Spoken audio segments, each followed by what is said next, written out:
At this point, you must be wondering, what really is public speaking and what's there to it? Why can't everyone simply just be, another Shashi Tharoor or another Martin Luther King? And the reason for that is that everyone has their own ways of public speaking,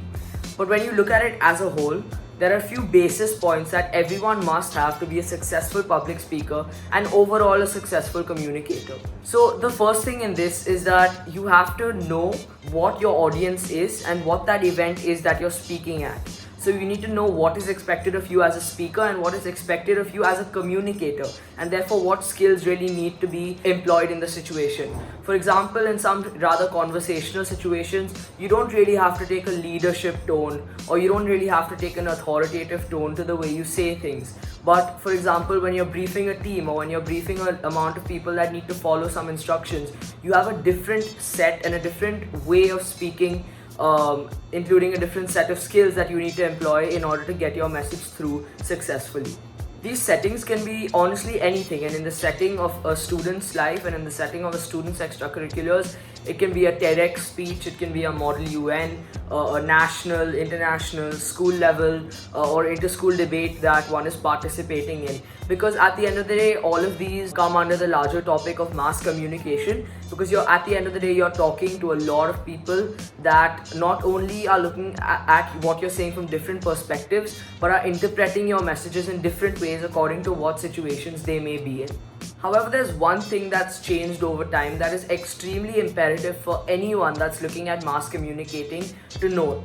And over decades, this is something that has been backed up by research studies and tons of material that has told us that the way we should approach the way we write our speeches or prepare for any event or tournament is much different than we would look at it 50 or 60 years ago. And this fact is that the way people listen is changing by the day. And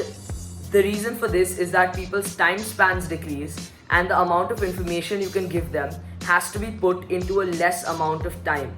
The reason for this is that in an age of social media, where a lot of information, a lot of infographics and a lot of news is being sort of pressed into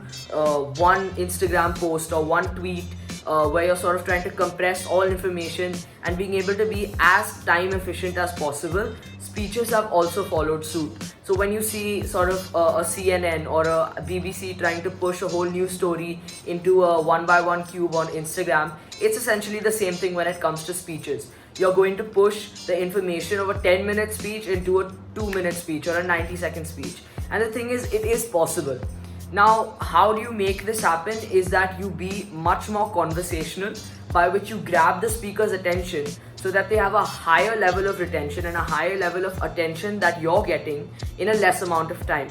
And that automatically makes sense to a common mind, and that's because in a shorter amount of time, if you're giving a lot of information and interesting information, they're more likely to pay a higher amount of attention in that short time span rather than a large time span, which is extremely stretched and you're trying to give a lot of information slowly. And if you don't believe me, you can quite literally look at the speeches and the events that you see around you today. Every day and every year with every event, you see less and less keynote speeches, and you see more and more Q&As and interviews and interactive sessions. And that's because people are also changing the way that they like to deliver the information or deliver their message or their story. When you look at a high-level speaker that's obviously had some sort of reputation in a certain field, and they're addressing that field and they're addressing that experience that they've had, they'd much rather be prompted by questions and be much rather interactive with the audience and interactive with the people that are listening to them, because that's not only more engaging for their audience, which in turn brings them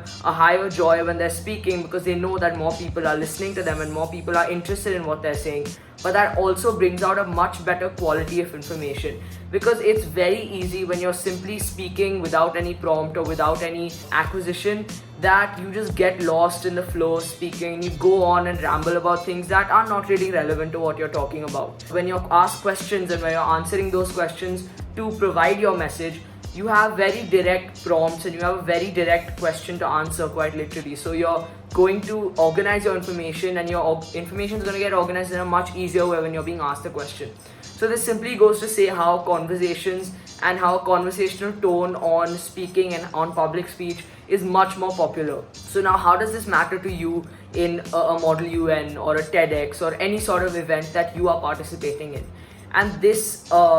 is a main learning point for you, because it teaches you that you need to be conversational if you want people to listen. Today's minds and today's, well, ears metaphorically like to be spoken to, not spoken at. And to do that, there are some quite simple things that you need to put into place which help you be conversational with your audience. First up, it is that you need to use simple language.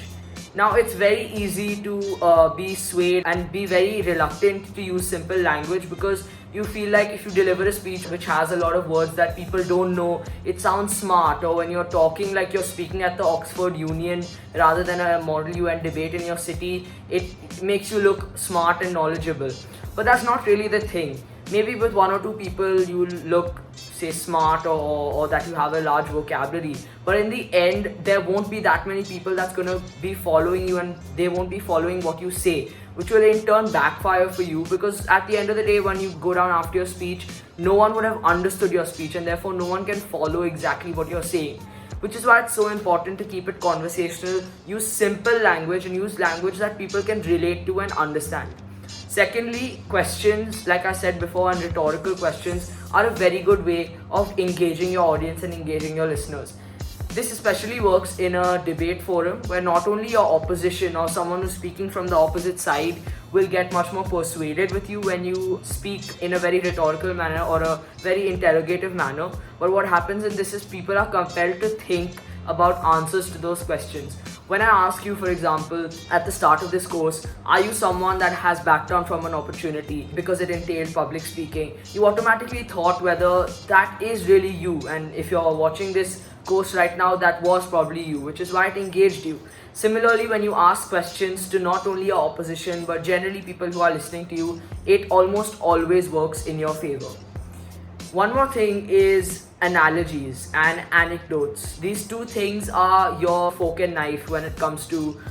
delivering a good speech. Because when you give anecdotes, it tells people something that they may not have heard on a YouTube or a Khan Academy or a TED Ed. And that's because everyone's anecdotes are personal to themselves. That's the very definition of an anecdote. It's unique to everyone's life and the experiences that they've been through. When I told you at the start of this course that I grew up with politics and public speaking and about my dining table and how I started to learn about public speaking, that's something that's unique to me. And while it may sort of be in common with someone else from somewhere in the world, it's mostly unique to where you're listening to me, whether it's at an event or a debate tournament. Which is why you should always keep these analogies and anecdotes at hand, because analogies are obviously can be somewhat generic, but anecdotes always make your speech more interesting because you're telling them something that they 100% haven't heard before, unless obviously it's a family member or a friend sitting in the audience. But again, that's very rare and you're not really trying to get your message across to them. One more thing that's very important in your pursuit of being conversational with your speeches is to be two things: emotive and slow. But it's very important to find a midpoint between this, because sometimes fast speeches also do work. Slow speeches can be very dangerous if you look at it without the emotive part, because it makes you seem like you're over explaining and trying to sort of patronize your audience as if they're sort of babies, and no one likes to be spoken to as babies, because like I said, it is patronizing and you want to keep your audience somewhat happy and engaged and listening to you throughout your speech. So how you find this midpoint is that in instances that need sort of a more emotional or a more emotive support, for instance, when you're narrating an anecdote or you're telling a story, you need to be slow in a way where it's understandable and where people have time to process what you're saying. So when you have a good combination of being emotive with your expressions and with your voice modulation, then it's easy to capture that very perfect essence of being slow yet at the same time having that energy to your speech. So that's pretty much what it takes for you to be conversational in your speeches. And in this setting of mass communication, this new thing of adapting to the way people are listening nowadays rather than 50 or 60 years ago is what is your key essentially to being a successful communicator today, 10 years down the line, 20 years down the line, whenever you're giving your speeches. Because like I said in recap, time spans are decreasing, keynote speeches are decreasing, and engaging conversations and conversational speeches are what is increasing.